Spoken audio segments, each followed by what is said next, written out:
Les 5 éléments font partie des fondamentaux à connaître lorsque l'on veut harmoniser les énergies de notre habitation.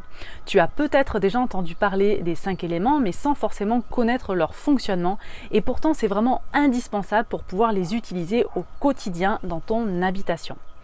Je suis Aurélie, créatrice des Tisseuses d'Harmonie, et je ne pouvais pas continuer à vous parler plus longtemps d'équilibre et d'harmonie sans faire de plus amples présentations des 5 éléments. Et c'est donc l'objet de cette vidéo, on y va.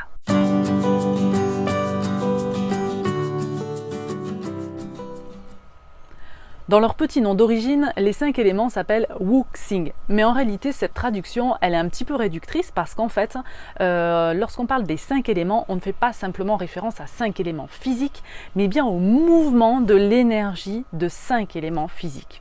Donc ces 5 éléments, si tu ne les connais pas, il s'agit du bois, du feu, de la terre, du métal et de l'eau. Donc en réalité, quand on parle de 5 éléments, on ne parle pas juste de la terre ou on ne parle pas juste du feu, etc. On parle vraiment du mouvement et des interactions qu'il y a entre ces différents éléments-là. En fait, dans la vie, nous l'avons déjà vu, mais tout est cycle, tout est création, destruction, etc. Et finalement, la théorie des 5 éléments, ça va être une analyse de ces mouvements naturels. On va venir analyser ces mouvements naturels-là et on va venir voir les différentes phases de transformation ou au contraire les différentes phases de mutation, etc. qu'il peut y avoir entre ces différents éléments.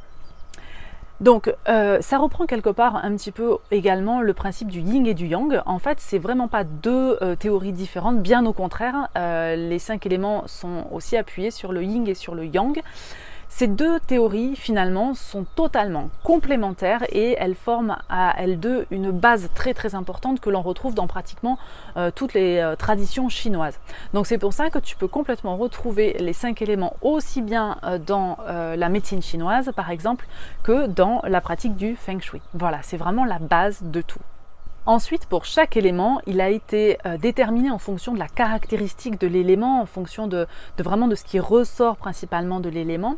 Il a été déterminé un certain nombre de choses, une certaine déclinaison de choses. Donc par exemple, pour un élément, on va retrouver une direction, on va retrouver un mouvement, on va retrouver une forme, on va retrouver aussi un chiffre qui le représente, on va retrouver une partie du corps, une saveur, etc. Donc pour te donner un exemple, notamment le feu, on va prendre le feu. Le feu représente la direction sud, la couleur qu'il caractérise, ça va être le orangé, le rouge, le feu c'est le chiffre 9, le feu c'est le cœur, les yeux, la forme ça va être quelque chose de pointu et le mouvement ça va être tout ce qui est ascendant. Donc voilà, on peut décliner tout ça de façon presque infinie puisqu'en fait on retrouve les 5 éléments dans quasiment toute la vie. Les 5 éléments régissent tout le fonctionnement humain et cosmique. Donc du coup, tu peux complètement décliner et observer les 5 éléments, par exemple, dans différents moments d'une journée. Tu peux retrouver ces différents éléments dans le comportement d'une personne, dans les émotions, enfin d'une personne, ça va être pour toi, tes émotions, ton comportement. Quelqu'un qui est très vif va avoir un tempérament plus feu, et quelqu'un qui sera plus doux aura peut-être un comportement plus cercle, plus haut, etc. Donc maintenant les utilisations. Donc pour créer l'harmonie, on va vraiment chercher à trouver un équilibre entre ces différents éléments. En fait, c'est comme dans la nature, un excès d'un élément entraîne un déséquilibre. Si par exemple on se met à avoir beaucoup trop d'eau, eh bien on va avoir des inondations, trop de sécheresse, eh bien on va avoir des risques d'incendie. C'est la même chose en fait, tout est régi comme je l'ai dit tout à l'heure par l'équilibre de ces éléments-là. Donc on va rechercher à obtenir un équilibre le plus parfait entre guillemets possible pour que les choses puissent s'harmoniser. Et alors bien sûr, le Feng Shui ne fait pas exception à tout ça. Le Feng Shui se base énormément sur les 5 éléments et on les retrouve dans différentes choses. Alors pour ne citer que 2 exemples les plus importants dans lesquels tu peux retrouver l'utilisation des 5 éléments. La première chose, ça va être dans l'observation de ta maison dans son environnement global, ta maison dans son apparence esthétique Donc pour te donner un exemple, on va par exemple regarder si ta maison est plutôt terre, si elle est plutôt feu, en fonction de sa forme. Donc une maison qui va être terre va être une maison plutôt rectangulaire, une maison feu va être une maison plutôt pointue. Et ensuite, on va regarder aussi ce qui est autour de ta maison. Donc, est-ce que tu as des collines plutôt ondulées? Est-ce que tu as plutôt des collines pointues? Est-ce que la terre est de couleur plutôt ocre ou est-ce qu'elle est plutôt justement couleur très marron? Voilà, donc tout ça, ça va donner des indications sur les éléments qui entourent aussi ta maison. Et on va regarder quelles sont les interactions de ces éléments extérieurs par rapport à ta maison. Même chose quand on zoome un petit peu plus, si ta maison est terre et qu'elle a des volets peut-être qui sont de couleur rouge, mais voilà, on va regarder quelle est l'interaction entre ces volets rouges et cette maison terre. Est-ce que tout ça, ça se soutient ou si au contraire ça vient se nuire? Voilà, on va vraiment regarder tout ça. Ensuite, il y a un autre aspect très très important dans le Feng Shui traditionnel. Le Feng Shui traditionnel, et pour le Feng Shui traditionnel, il y a des influences temporelles, j'en ai déjà parlé, et ces influences temporelles, elles rentrent dans notre maison, bien sûr, elles font partie aussi de notre maison. Et donc, en fonction de l'énergie qui va rentrer dans ta maison, ces énergies-là, elles ont on appelle ça des étoiles volantes. Et chaque étoile est représentée par un élément. Donc, l'étoile 1 va être une étoile d'eau, etc., etc. Et donc, en fonction de l'étoile que l'on souhaite soutenir dans la pièce en question, eh bien, on va aussi utiliser les 5 éléments.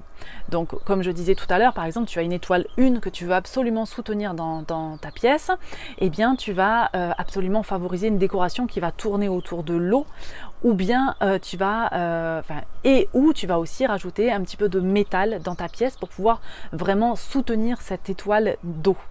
Par contre, tu vas éviter absolument tout ce qui est décoration qui fait appel qui ressemble à de la terre, qui est une décoration d'élémentaire, parce qu'elle va venir complètement étouffer l'eau de la pièce et donc étouffer cette énergie très positive.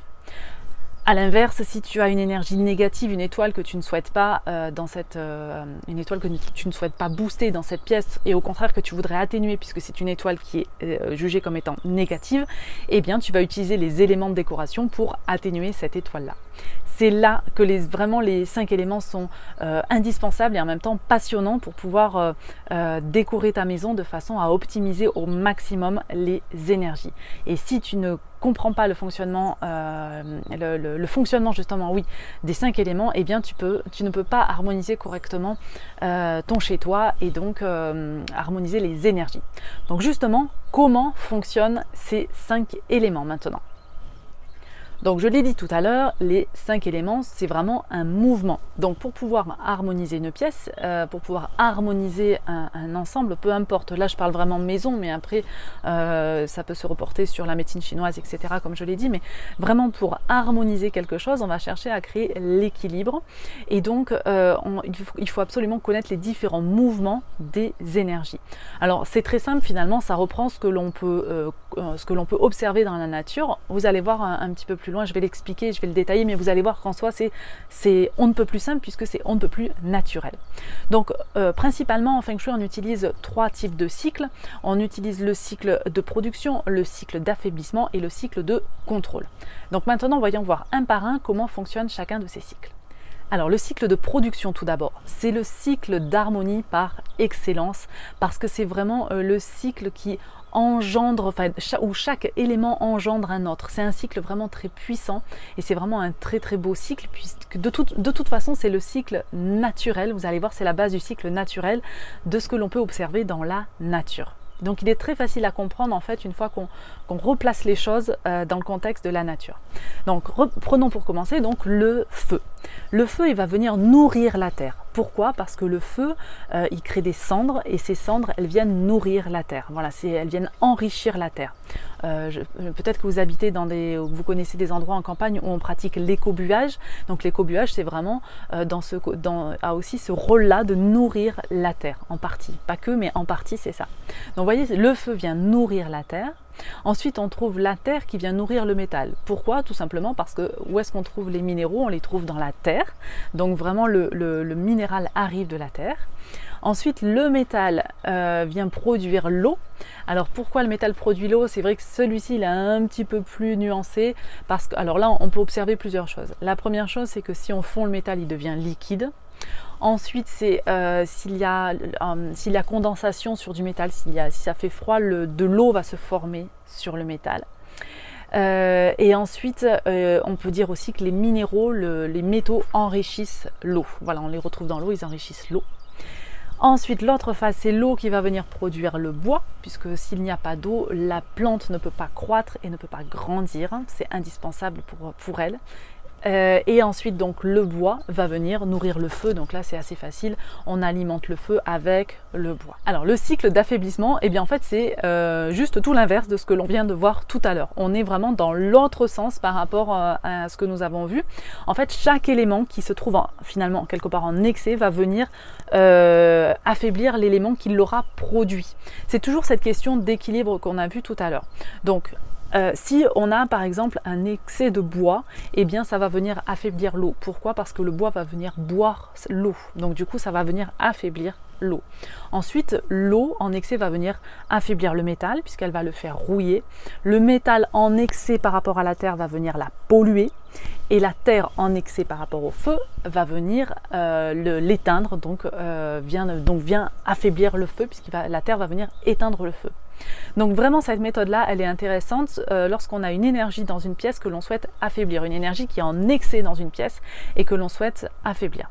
Donc par exemple, si tu as une mauvaise énergie terre dans une chambre ou peu importe dans une pièce chez toi, eh bien tu vas venir y mettre des éléments métal pour venir affaiblir en fait l'énergie de la terre.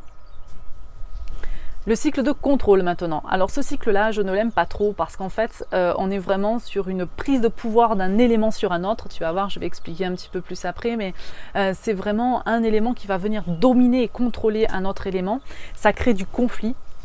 Et donc c'est vraiment un cycle qu'on va éviter d'utiliser parce qu'en fait tu le comprends, hein, quand il y a du conflit comme ça d'un point de vue énergétique, pour trouver l'harmonie et la paix au milieu de tout ça, c'est pas gagné. Voilà, donc c'est vraiment un cycle qu'on va éviter d'utiliser, mais des fois il peut arriver que lorsqu'un affaiblissement n'est pas possible, comme on l'a vu tout à l'heure, ou en tout cas pas suffisant, eh bien on ait besoin du contrôle pour venir éviter un excès qui soit trop important. Donc dans ce cycle, on va retrouver le feu qui va venir contrôler le métal parce qu'en fait, il le fait fondre tout simplement. Ensuite, on va avoir le métal qui va venir le métal qui va venir contrôler le bois parce qu'il vient couper le bois, tu as compris avec mon lapsus. Ensuite, on va retrouver le bois qui vient contrôler la terre parce qu'en fait, il va empêcher l'érosion. Et ensuite, on va avoir la terre qui contrôle l'eau parce qu'en fait, elle absorbe et elle canalise l'eau. Et enfin, on va retrouver l'eau qui contrôle le feu parce qu'elle vient l'éteindre si elle est en plus grande quantité. Voilà, donc là, c'est vraiment... après, c'est... Quand on est sur ces notions de contrôle, c'est vraiment il faut vraiment que les quantités, l'élément qui contrôle soit vraiment en très très grosse quantité pour qu'il vienne maîtriser. Parce qu'il faut vraiment penser que c'est des énergies qui s'affrontent. Donc il faut vraiment que l'élément qui vienne contrôler soit vraiment beaucoup plus important, soit vraiment en masse et en force par rapport à l'élément qu'il vient contrôler. Voilà. Donc maintenant, pour te faire un petit résumé assez simple de tout ce qu'on vient de voir, enfin en tout cas en quelques phrases, ce qu'il faut retenir, donc d'un point de vue, ce qu'on peut dire par rapport à tous ces cycles. Deux mêmes éléments, c'est bénéfique. Donc élément O et élément O, c'est des bénéfiques. Un élément qui me produit, ça m'est bénéfique. Un élément que je contrôle, c'est bénéfique. À l'inverse, par contre, un élément que je produis, c'est néfaste parce qu'en fait ça vient affaiblir, ça vient me prendre de l'énergie pour que je produise cet élément-là. Et ensuite, un élément qui me contrôle, c'est une situation néfaste aussi. Voilà, c'est une façon de... Alors je ne sais pas si ça t'aide ce que je dis là, mais c'est une façon de voir un peu les cycles différemment pour les mémoriser. Ensuite, donc pour créer l'harmonie, eh bien, tu auras compris que nous avons plusieurs solutions qui s'offrent à nous. Soit on va venir la principale chose à faire en premier lieu, c'est de venir renforcer un élément. Donc si on a un élément feu que l'on veut renforcer, eh bien soit on va venir mettre de l'élément feu. Alors en priorité, on va chercher à mettre de l'élément feu et on va aussi mettre un peu d'élément bois pour venir nourrir ce feu et venir le soutenir. Ensuite, l'autre option qu'on a pour venir créer l'harmonie, eh bien, ça va être d'affaiblir un élément qui ne serait pas souhaitable. Et enfin, on peut éventuellement affaiblir l'influence d'une énergie avec un élément dominateur. Mais encore une fois, c'est quelque chose qui est à éviter au maximum.